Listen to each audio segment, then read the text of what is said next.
네, 안녕하세요. 심리학 박사 배용구입니다. 오늘은 저희가 이제 어제에 이어서 저희가 근무하고 있는 상담복지센터에 이제 와 있습니다. 그래서 오늘 제가 이제 상담을 하기 전에 이제 질적연구 방법론 강의를 네 번째 영상으로 여러분들께 공유를 하도록 하겠습니다. 먼저는 다음 주에 이제 질적연구 방법론 수업이 있거든요. 토요일 날 7시부터 11시까지 약 3시간 정도 이제 강의가 있을 예정인데, 그 강의를 들으실 분들에게 이제 그 강의를 듣기 전에 이 영상을 보신다면 강의를 이해하는데 질적연구 방법론을 큰 도움이 되리라 생각이 듭니다. 오늘 네 번째로 여러분들에게 말씀을 드리고 싶은 질적연구 방법론의 내용 중에는요, 먼저는 참여자 선정에 대한 부분입니다. 아무래도 이제 양적 연구 같은 경우에는 참여자 선정에 그다지 큰 엄격한 그 틀이라는 것이 질적 연구보다는 덜 하거든요. 예를 들어서 양적 연구에서는 뭐 성인이면 성인 남자 뭐 몇 세에서 몇 세까지 이렇게 규정을 짓고 그 해당 대상의 학교라든가 해당 대상의 직장이라든가 이렇게 설문지를 배포하게 됩니다. 그래서 이제 청소년이면 뭐 중학교 1학년부터 3학년까지 이제 한 300명 혹은 이제 400명까지 설문지를 배포하기 때문에 양적 연구 같은 경우에는 이제 대단위로 이제 설문지를 300부 정도 이제 우리가 인쇄한 다음에 의뢰를 맡기게 되죠. 그렇지만 질적 연구 같은 경우에는요, 그런 이제 양적 연구의 그런 관점, 참여자를 선정하는 것과는 판이하게 다릅니다.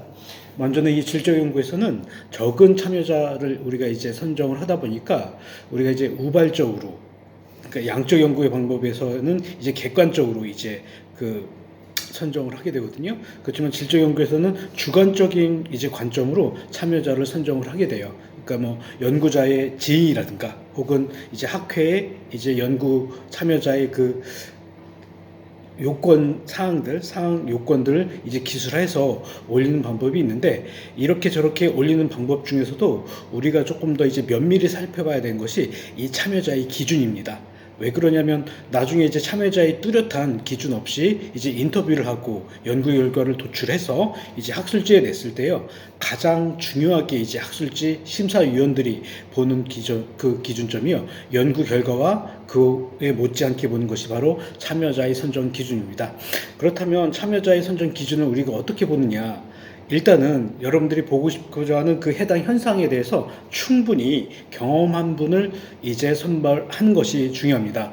이렇게 이제 경험한 사람을 이제 선별한다고 해도 너무 가까운 분들을 선별하는 것도 그다지 좋지가 않습니다. 아무래도 너무나 가까운 분들을 여러분들이 아는 지인이라든가 아는 상담사들을 이렇게 선별을 하다 보면요, 그 뭐랄까, 연구자와 연구 참여자 간의 이 거리가 너무 가깝기 때문에 많은 것들을 이렇게 이제 오픈하기가 한계가 있을 수도 있고요. 연구자의 주관적인 요인 때문에 이 참여자와 이제 연구자 간의 이 거리가 오염이 되게 됩니다.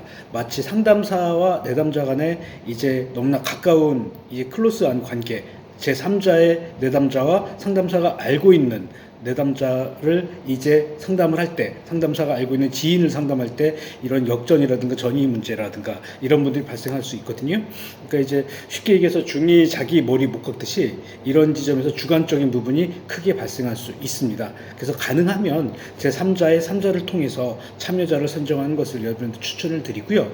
이것과 함께 우리가 알아야 될 게, 그 참여자 선정의 뚜렷한 기준을 세우는 것이 선행 연구를 통해 드러난 기준을 우리가 파악하는 것이 필요합니다. 예를 들어서요, 청소년 상담사 외상 경험에 대한 연구를 하신다고 하면 이 청소년 상담사들 중에서도 이제 다양한 경력이라든가 이런 부분에 있어서 이제 발달상의 차이가 있을 수 있거든요. 예를 들어 초심 청소년 상담사 그룹이 있고, 그리고 이제 중간 경력자들이 있고, 그리고 그 위에는 이제 그 완전 전문가 경력자 집단이 있을 거란 말이죠. 근데 선행 연구를 통해 보니까 이 청소년 상담사들 중에는 중급, 그러니까 이제 중간 단계의 청소년 상담사 경력이 있는 사람들이 외상 경험에 취약하다라는 연구 결과가 있어요. 그렇다면 이제 이러한 연구 결과를 토대로 중급 청소년 상담사의 그 경력이 있는 사람들을 이렇게 표집하는 것이, 참여자로 선정하는 것이 조금 더 적합하다는 이야기입니다. 물론 이렇게 우리가 해당 현상을 이제 질적 연구로 할 때 그 뚜렷한 기준이 제시되어 있지 않은 경우도 있습니다. 그러할 때는 이제 그 참여자 선정에 대해서 뚜렷한 기준이 없을 때는 그거에 대한 이제 그 제한점을 설명을 드리고 이제 참여자 선정을 하는 것을 추천을 드립니다. 자, 오늘은 제가 이제 질적 연구에 있어서 참여자 선정에 대한 그 뚜렷한 기준, 그 왜 이제 참여자 선정이 중요한지, 그 기준점이 있어야 되는 것에 대한 이유를 설명을 드렸죠. 마지막으로 정리를 드리자면, 이와 같이 뚜렷한 기준은 나중에 여러분들이 논문을 완성한 뒤에 이제 논문 심사라든가 학술지 심사를 받을 때 참여자 선정의 뚜렷한 기준을 우리가 이제 보게 돼요. 왜냐하면 이 질적 연구는 이제 그 객관성에 있어서 오류가 있을 수 있거든요.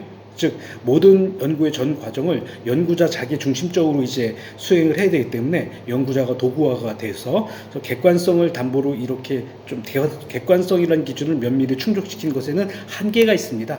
그래서 모든 것의 질적 연구 방법론에 이제 객관성을 충족시키는 것은 한계가 있지만 최소한 참여자 선정을 했을 때의 그 기준이라든가 그 이제 참여자 선정의 그 근거의 이유, 그리고 연구 결과에 있어서도 그런 결과를 이제 제3자를 통해 충분히 보완받았다는 이런 사항들을 여러분들이 기술한 것이 좀 더 이제 논리적인 질적 연구를 타인들로부터 수행했다는 피드백을 받게 될 수 있습니다. 자, 오늘은 여기 이제 네 번째 강의는 질적 연구의 참여자 선정에 대한 부분은 여기서 마무리를 짓도록 하겠습니다. 즐거운 금요일 저녁 되시고요.